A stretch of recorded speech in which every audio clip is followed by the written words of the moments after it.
Welcome to Rise Up, the ministry of the Omaha Memorial Seventh-day Adventist Church and School. Omaha Memorial is located at 840 North 72nd with Bible School 9:30 to 10:30 and worship starting at 10:45 till noon. I'm Mac McKoy, and here is our pastor and teacher, Delmar Austin. And welcome again to our program, Rise Up. We've been looking at some current issues in the world and how to address them from a biblical worldview. During the last 2 weeks, we've talked about politics. Yes, politics. And I know there's a lot of division, even in the Christian world, due to politics today. But we want to try to give some biblical direction to Christians who are out there who are trying to follow biblical teachings so that they can make choices regarding political involvement. Now, again, I have with me my associate pastor, Pastor Jefferson Gibson, our associate at Omaha Memorial. Pastor Gibson, welcome. Thank you. Glad to be here. Good morning, everyone.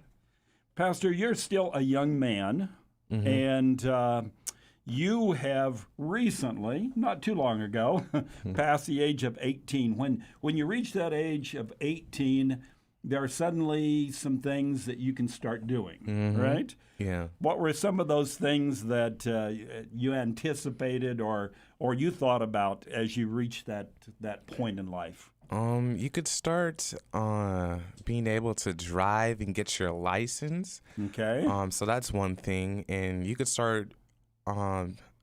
You have the ability to vote and to partake in politics and stuff like that. So that was pretty interesting growing up in that age. Yeah, starting to vote, having involvement. You're respected. Your decisions are respected enough that you can start casting a vote. You know, I looked up some statistics for today regarding young people in the age categories of 18 through 29. And I looked at how many voted in the last presidential election, which was the 2020 elections. Okay. And it's not just presidential election, but it includes a vote for the presidency. All the other offices included there too. But it was interesting. The statistic was about 50%. 50% of those in the category 18 through 29 that could vote went out and voted or completed a ballot. And they said it was interesting because it was up by about 11%. So there was a significant portion in the past that had not voted, who hadn't exercised that, even if they're 18 years of age. Now, that may come about because maybe at that age, people are not real opinionated about political issues. But you know, as I look at even my congregation, but I look at Christians around me, and I see people that sometimes are very engaged in politics, in political issues, even to the point where they identify more with a political party or a political ideology more so than the religious group that they're a part of. Like if they're a Republican and they're a member of the Lutheran Church, they're more guided in their thinking by the party than they are by their faith. And that poses, I think, a problem to Christians, because Christians need a voice in this world, but we have to be sure that our voice is still Christian, that we are coming from a faith background that accords with the political or with the biblical ideas that are taught in Scripture. And I think behind this concept is the idea that neither of the major parties in the United States, the Democratic Party, the Republican Party, is totally perfect in following the ways of God. If you look at the platforms of both political parties, I think there are things that you would find that are contrary to what the Bible is talking about, biblical subjects. So I think that's a concern for me when I see individuals that seem to be getting away from a biblical base. But also, it does concern me people on the other side, people who are very disengaged, individuals that are unaware of political issues that are out there and who are making no attempt to use their voice or their vote in living up to the responsibilities that I think are a part of being in a democratic country. And I truly believe that we have a blessing to live in a democracy. Most times and most places in the world throughout history, people have not lived under a democracy. But we live in the United States, we live under a democracy, and so we have a voice and we have a vote. And I think it's a very patriotic thing to do, to use that voice and that vote and to listen to what's going on and to exercise those opportunities and be a part of this democratic country that we're a part of. Now, I do believe, first of all, we need to understand the biblical principles before we just go out and vote for whatever. We also need to understand about history. We need to understand what's happened in the past. Churchill once said, those who fail to learn from history are doomed to repeat it. I think he was only repeating something George Santana said, but there's a truth to it, that unless we learn from history, we go into cycles and we do the same thing over and over again, and it's not helpful for us or the country that we're a part of. And we need to understand government better. We need to understand how government works, and we need to understand the part that we play and the importance of our voice and the importance of our vote in doing so. I believe that's important for Christians. Now, let me say this at this point, okay? I don't believe as a Christian, and particularly as a Christian pastor, that we're going to resolve all the political issues by political involvement. I don't believe that's the case. I don't think that we have all the answers. And I don't think that all the answers are going to be found through policy changes. I believe that the only thing that really has a powerful effect in this world is the gospel of Jesus Christ. That's what changes the lives of men and women. And that is why we need to be focused on the ministry of sharing the gospel with the world. At the same time, we do live in a democracy, and we do have that vote and that voice, and we ought to exercise it in the right way. We ought to use it for good purposes. And let me just diverse or go in a different direction here for a little bit. A few years back, my wife and I were serving on a church committee where we had to meet in Washington, D.C. once a year. And that was very interesting to be able to travel to D.C. and to go through the area where our federal government is located, and to become familiar with some of the history and the workings that go on in government. I mean, I was just fascinated. I had been there once before in my life, but as I started going on a regular basis, I became familiar with a lot more things. And I think one of the most powerful things was actually being in the U.S. Capitol building and going in there and taking a tour and going to the different houses and the different parts of the Capitol building was very interesting for me to learn more about our history and about our government, how it works.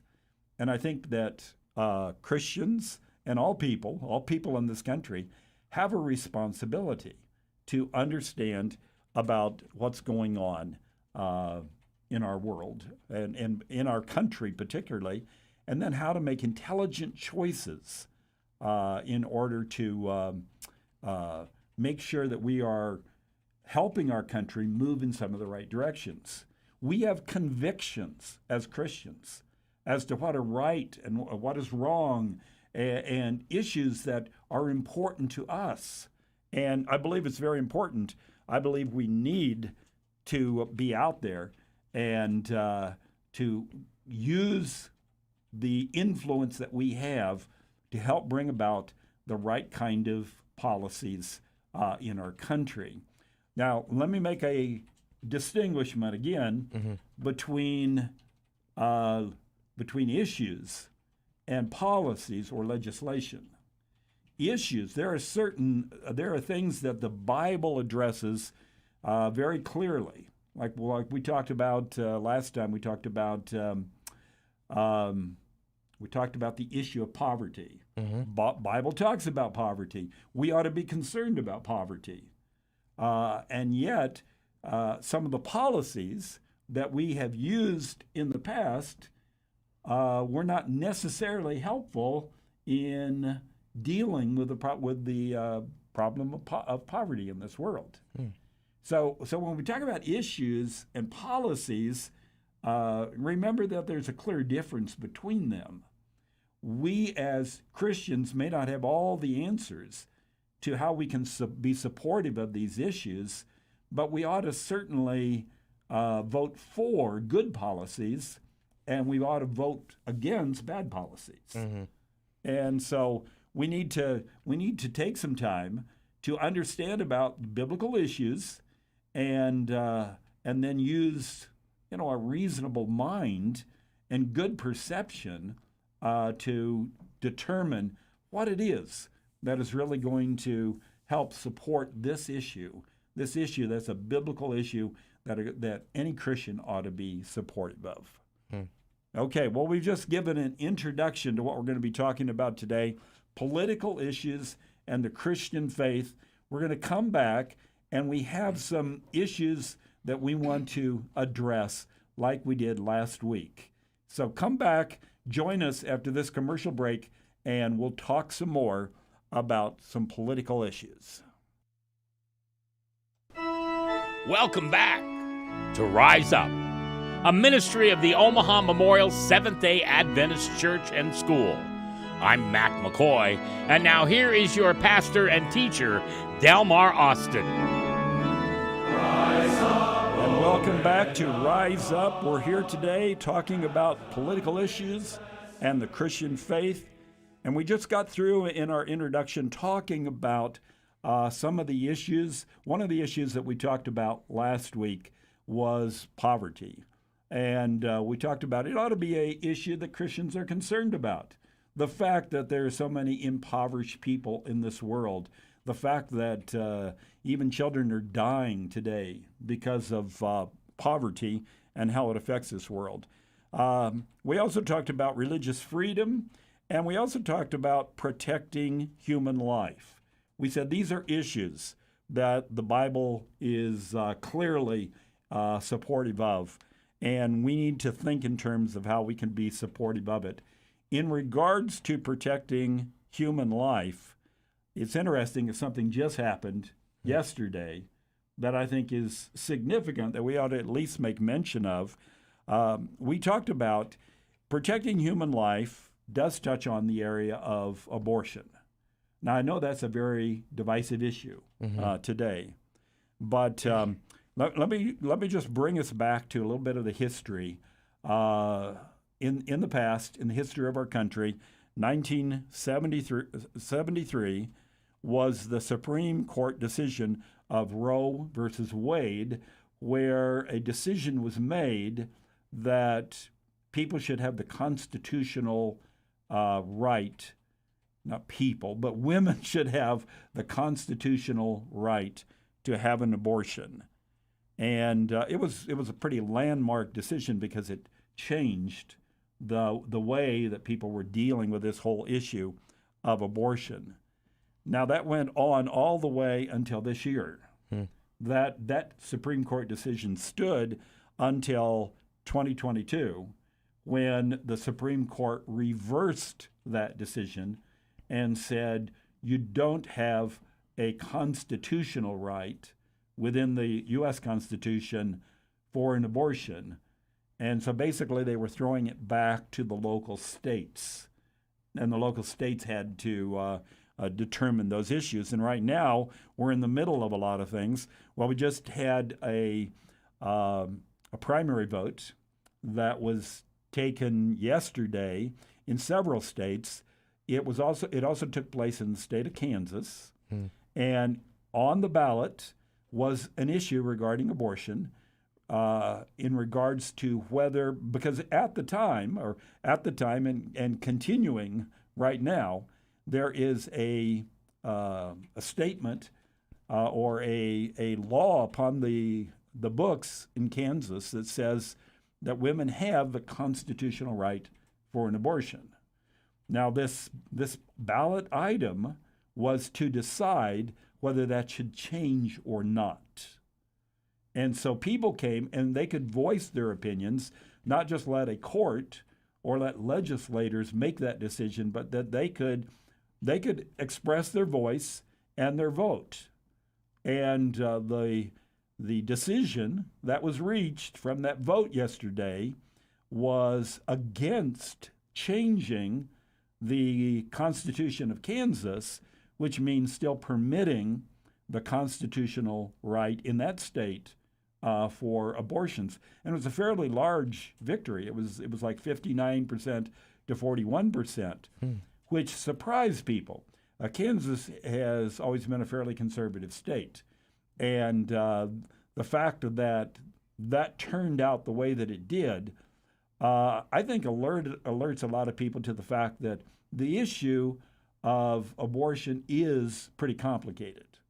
And I made allusion to it last week, and I was talking about rights versus rights. You know, there are the rights on one side and there are the rights on another side.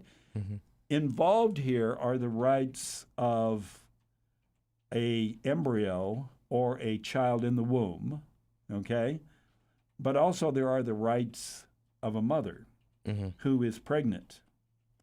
And so this is something that I think is going to, it's been argued, it's been debated, it's been, people have voiced sentiment about this for some time. This argument is going to go on, and this political battle is going to go on. And because, every state is going to address this a little bit different way, and it'll be interesting to see in the days ahead. But this is an issue that Christians should be concerned about. Now we need to understand rights versus rights, and I'm not trying to make any kind of suggestion as to how people ought to vote, in particular to legislation that may be out there on the ballot to vote for or against. I'm just saying this is an issue that we should be concerned about. And the principle that underrides everything is the principle that is about protecting human life. We believe that life was created in the image of God. And therefore, if we really, truly believe that, then we ought to be supportive of it. And we could use, if we have a voice and we have a vote, we ought to use it for that purpose. Okay, there are some other issues that are out there too. Yeah. And one of those issues has to do with marriage and the family, and the importance of the importance of the marriage institution and the family institution. Now, I'm purposely using that word institution.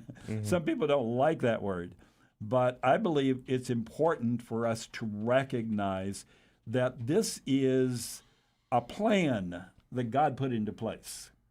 And we can see it a lot of places in Scripture, but we're going to go to Genesis chapter 2, and we're going to look at the end of chapter 2. This is where Adam has been created.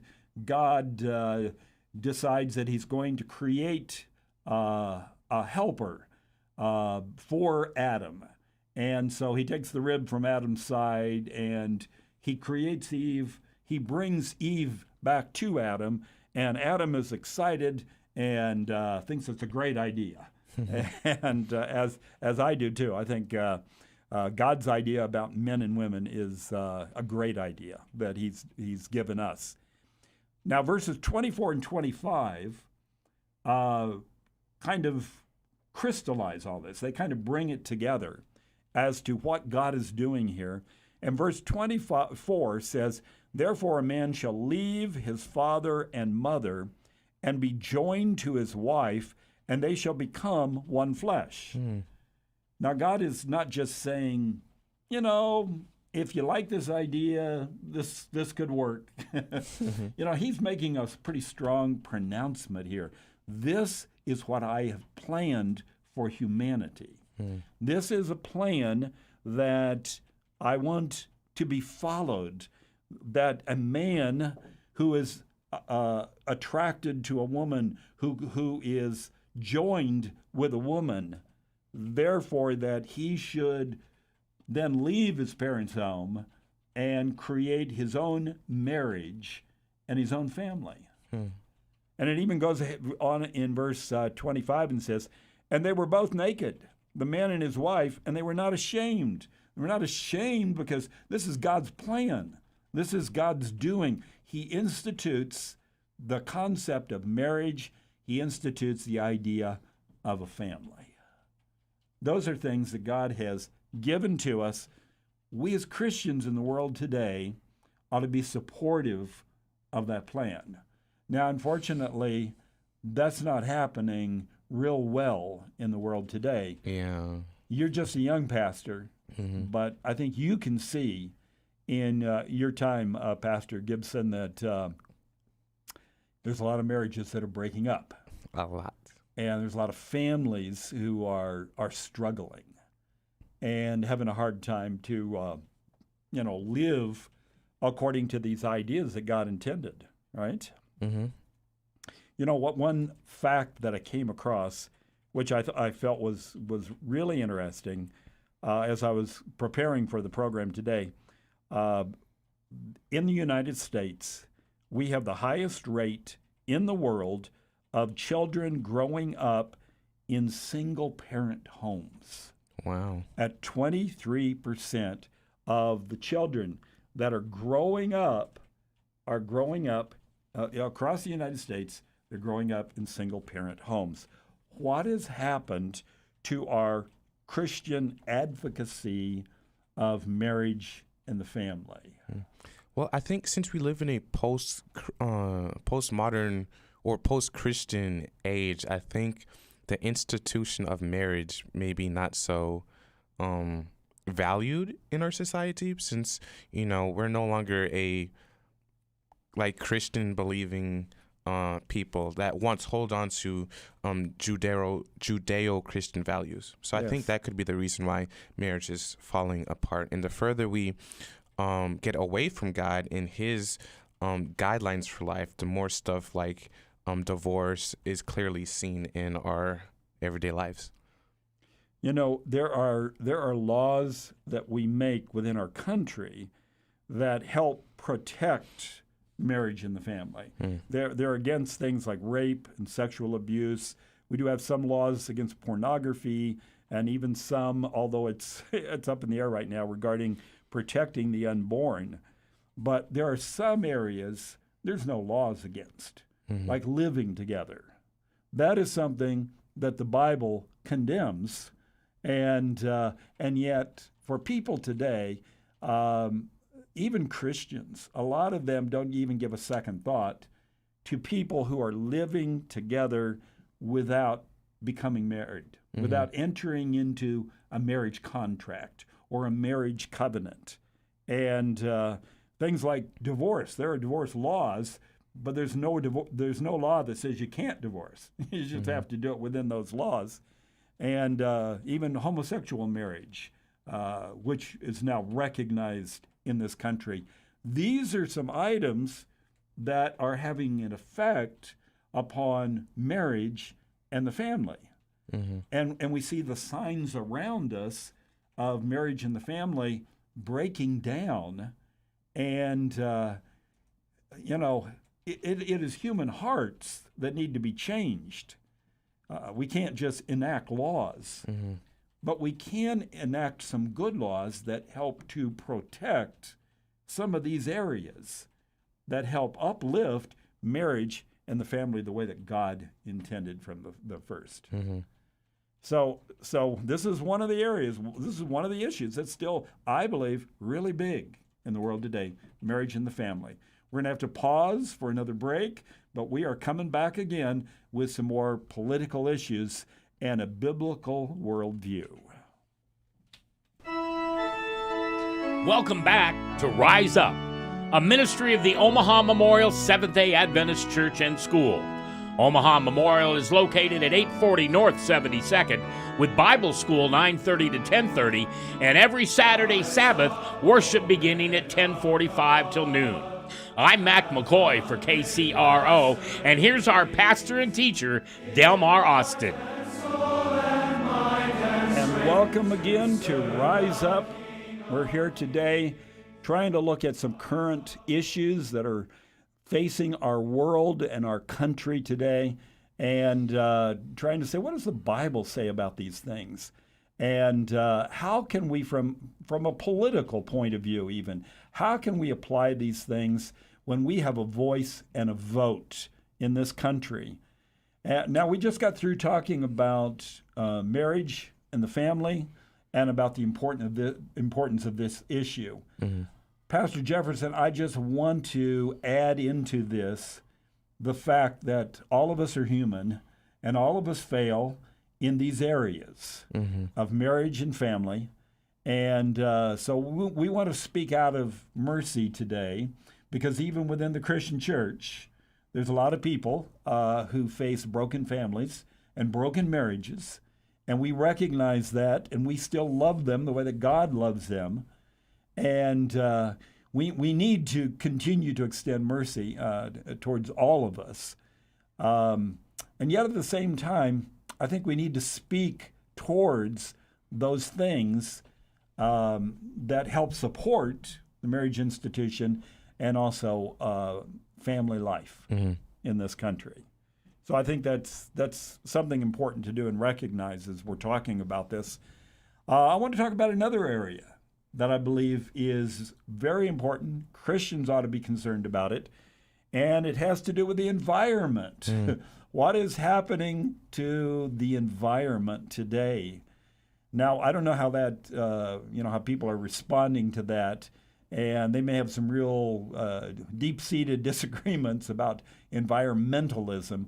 But so I'd like to kind of change that name to creation care. Creation care. God created this world. He created it, and he created it in a wondrous way. He created it amazingly beautiful. And we can go to a lot of texts that all through the Bible that talk about what God did to create this world. Just take one text here, Psalm chapter 19, verse 1, where the psalmist says, "The heavens declare the glory of God, the skies proclaim the work of his hands," which means that when you look into nature and you see some of the amazing things in nature and some of the most beautiful things in nature, you see God. You see about the characteristics of God. You see his power. You see his mighty, not just in a power way, power sense, but you see how broad and wide that the mind of God is, and how he can create so much beauty. One thing I've really learned about God through nature is God loves diversity. You can see it in the rainforest. You can see it in the reefs and like the different aquariums. So God is a diversity-loving God. Let me ask you on a personal level here. Are you an outdoor person? Are you a nature lover? I love nature with such a passion. Nature is like my number one thing to just meditate on and do on my free time. Love nature. Pastor Jefferson comes from Colorado, and so he probably misses those mountains. Yeah, that's one thing I really miss about Colorado. Well, that's good. My wife and I love the outdoors. We love to be involved in doing things outdoors. And one of the things we really enjoy are the national parks. We love to go to different national parks and just see the wonders of things that are there, because some of the most spectacular scenery in this country, I think, are in the national parks. And so our lives are really enhanced and just uplifted by being a part of seeing God's, the beauty of everything God has made in nature. Now, the Bible also talks about, in Genesis chapter 1, it talks about subduing the earth and having dominion. Dominion means control and authority, but it doesn't mean that we can run roughshod over our world that God has given us, the environment that we live in, and not pay a price for it. And in some ways, we have done that. In some ways and in some places, certainly not in every place yet, but we do face significant problems of pollution in this world and in this country. Land pollution, air pollution, water pollution. We're facing climate change. We see destroyed habitats for different animals that God created. We see polar caps melting. We see a scarcity of water. I know that's true in your state, in Colorado. There are significant water issues. And I think we have to come to terms with the fact that it doesn't mean, that I'm responsible for it all, but we as the humanity that lives here in our country haven't always done a good job at taking care of the environment. And we've got some significant issues that are out there. And I think that ought to be important to Christians. And I'll just give you an illustration about when several years back, probably about 15, 20 years back now, my son had the opportunity at the school where he was attending, of going and being a student missionary for a year at a different part of the world. And he was chosen to go to the Marshall Islands, okay, way out there in the Pacific Ocean, not far or not close to almost anything else out there. I mean, it's really out there by itself. And while he was there, he actually transferred from one location to another, and he went out to a little island called Jay, just a small little island with only a couple hundred people that lived on the island. Very primitive circumstances there. And because I was blessed in a special way, I had the opportunity of going visiting with him while he was there on the island. Wow. So I go all the way out there and out to this tiny island out in the Pacific Ocean and spend a little bit of time with my son. And he lives in kind of a cabin-like structure that's right on the beach. And he is able to go out, if he wants to, and go snorkeling every day. Wow. I mean, it's kind of like paradise, in my way of thinking. But so while I'm there, I'm visiting with him. He says, "Dad, let's go snorkeling." So we don the masks and the snorkel tube and jump in, and we are snorkeling through the area. And I am surprised. I'm expecting to see this pristine view of everything under the water. I am surprised at how much trash is in the waters around this little island. And some of it could have come from the island, no doubt. But there are things that they didn't even use on the island that have drifted in from other places, from waste that's out there in the Pacific Ocean. Wow. And I am greatly offended by all this. I mean, here is the middle of the Pacific Ocean, our largest ocean, and there are signs that we have trashed out this world. And I think Christians ought to be concerned about these kind of issues. and that we ought to be supportive of legislation that can help turn some of this around. Mm-hmm. Now, on a personal level, we need to do the right things. We need to make the right kind of choices, and not as an individual choose to not care about what's happening around us. But we can do things to vote for things that help support ways in which we can have an effect on our environment. I know there have been things done in the past. Now, that doesn't mean I am supportive of every kind of environmentalism action, but I believe there are things that can be done to make our world a better place. And we ought to do that. And we ought to be, pretty strong in our belief about this. And we ought to stand up for, I believe those things are right. Mm. Have you been out to our zoo yet? I have. I've been there I want to say 3 or 4 times. Wow. Mm-hmm. You have been there more often than I have recently. Mm-hmm. But I love the Henry Dorley Zoo. Mm-hmm. And I love seeing all the animals there. There are some people who say that animals shouldn't be in zoos. They shouldn't be in cages. They ought to just, roam free. The problem that we have with that is the fact that even in wildlife parks, where animals are set aside and they're supposed to be able to roam free, there are still hunters that get into those places, and there are predators that are killing animals. And sometimes some of the safest places in the world are in zoos today. Mm-hmm. And I think one of the things that we need to do, God created, right before he created man, he creates on the 5th and 6th days, he creates all the animal species that we have. We've lost a lot of species already. Mm-hmm. We ought to be taking care of the animal world. We ought to be taking care of those things that God created to be a blessing, something that's makes this world, just such a better place. But a lot of the people that are listening probably right now have pets at home. And that's significant to have that animal that's always there for you. Mm-hmm. And recognize, I think, the importance of taking care of God's created world.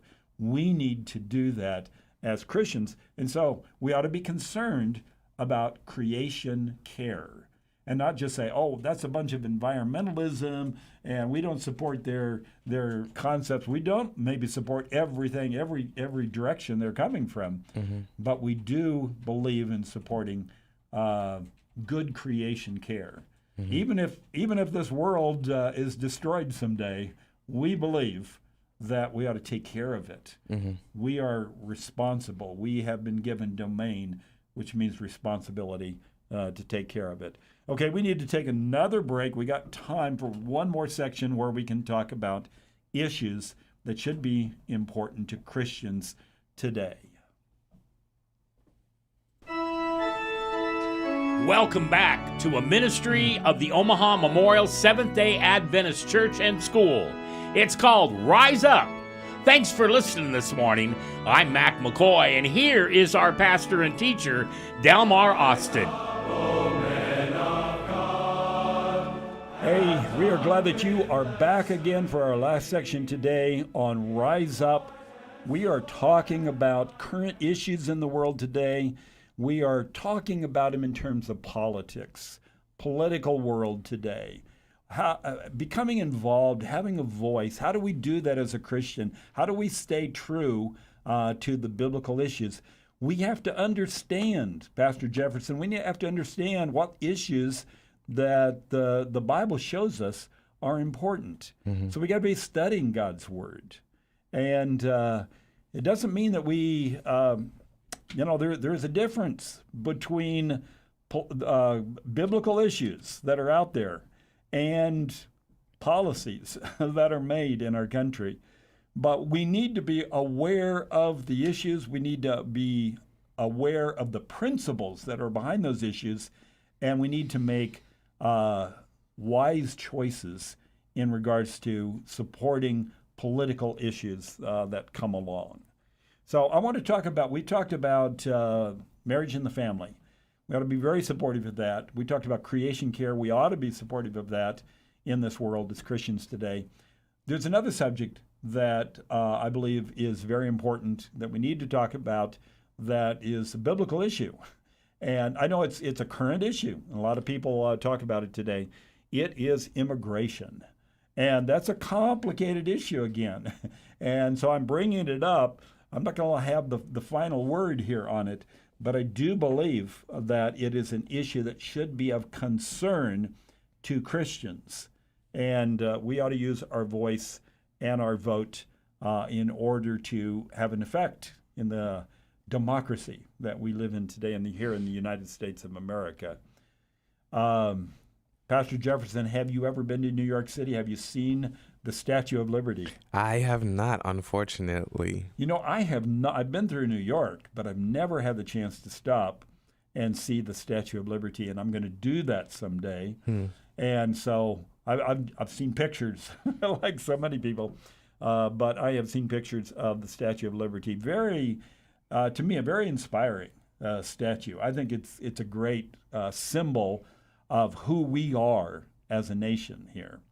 And the words that the poet Emma Lazarus wrote that are connected there with the Statue of Liberty. Give me your tired, your poor, your huddled masses yearning to breathe free, the wretched refuse of your teeming shore. Send these, the homeless, tempest-tossed to me. I lift my lamp beside the golden door. I don't know if you're into poetry very much. I think she did a pretty good job. Yeah, it was pretty nice. of expressing that idea. And actually, kind of a biblical idea. I mean, almost, the gospel commission is presented to us in that way, that everyone should hear the gospel. I mean, no matter who you are, no matter what your background is, no matter how bad a character you are, you ought to hear the gospel, right? And you ought to see the love of God and respond to that. Immigration is a big issue, and I know we have concerns here in this country about what's happening with immigration, but we have to look first of all at some biblical ideas, biblical principles. You go back in the Old Testament, Deuteronomy chapter 10, verse 19, God is talking to the people of Israel, and he says, and you are to love those who are foreigners, for you yourselves were foreigners in Egypt. Okay, you've gone through that experience. You ought to love those that are now going to be foreigners among you. And then even earlier in Leviticus, he says, when a foreigner resides among you in your land, do not mistreat them. The foreigner residing among you must be treated as your native born. Love them as yourself, for you were foreigners in Egypt. I am the Lord your God. Interesting how God says, he says, be sure and treat them well. Do we always treat foreigners? Do we treat immigrants well in our country? Now, there's some very inspiring stories about people that have come into this country and how their lives have been changed, and it has a lot to do with the goodness of people in this country that reached out to them in love. And we could probably talk about some of those amazing stories. But in regards to what's happening today, there's lots of people that would like to come in, and we seem to have somewhat, and I don't think this is brand new news here, we seem to have somewhat of a broken system. And we need to have a better system. We need to have a system that is treating people well that are coming and wanting to come into our country. We need to have a better system. We need to have a system that is working and working fairly for people as they come. I remember several years back serving as a pastor. I had a Romanian lady in my church, and her mother came from Romania to visit with her and decided that she was going to stay for an extended period of time. And she was able to get a green card and to stay in the United States and to have this opportunity of living there with her daughter for some time. And she actually lived for, I think it was a couple years that she was there, and she would be coming to church with her daughter. And so I got to know her well. But the point came that her health was beginning to fail, and she needed to go home. She wanted to go back to Romania and see her family one last time, because she had a big family. There was lots of brothers and sisters, uncles and aunts, you know, all these family members that she hadn't seen now because she'd come out of Romania and was in the United States. And she was having a hard time doing it because if she went back, she was going to lose her green card. And she wasn't sure if that happened, if she would ever get back to the United States again.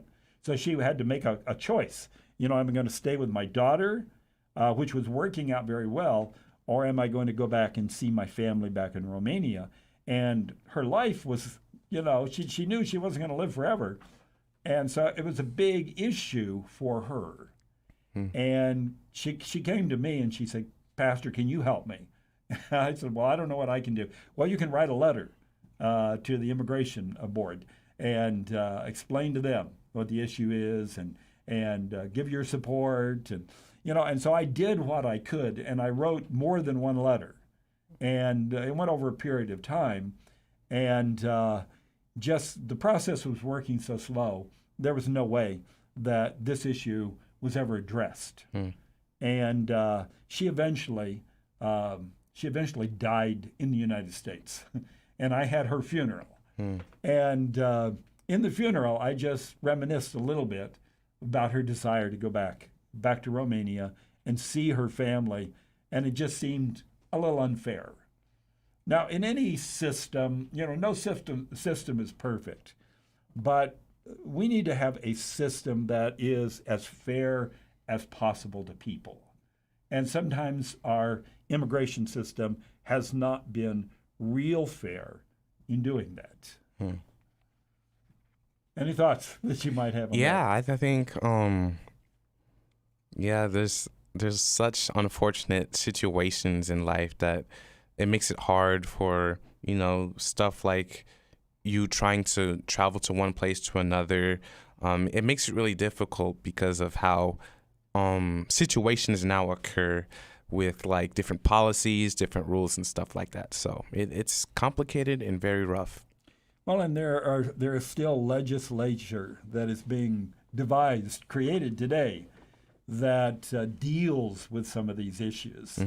And sometimes I think we need to put a little bit more pressure on our elected officials to come up with better legislation that addresses some of the issues regarding immigration, because I don't believe that we always treat people in very fair ways. Yeah, it kind of reminds me, I was reading a little passage in this one book talking about the Greco-Roman world in background in the New Testament. And it's talking about like citizenship in the Roman Empire. Citizenship was such a valuable thing to have for those in the Roman Empire. If you were a citizen, you know, life was good for you. But if you weren't a citizen, it was kind of rough. So it was important for the Apostle Paul.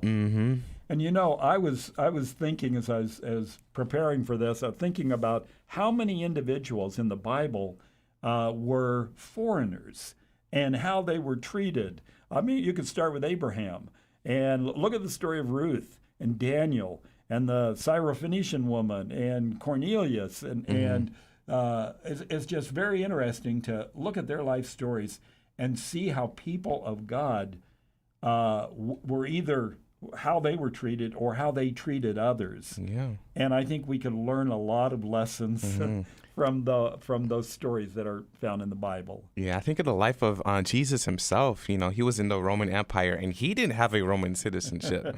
And that was God himself. So it's very interesting comparing and contrasting. He was a foreigner in this world, if anyone ever is a foreigner. He was.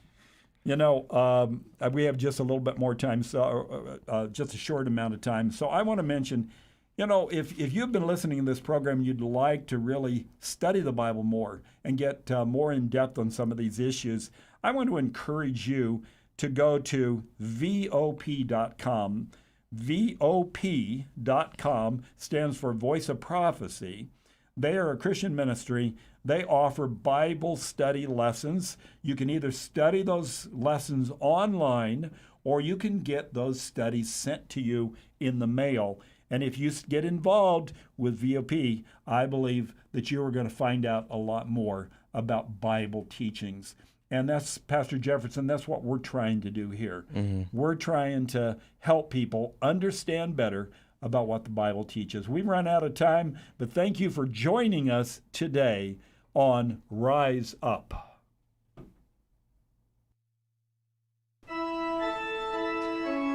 Thanks for joining us on this Sabbath to listen to Rise Up, a ministry of the Omaha Memorial Seventh-day Adventist Church and School.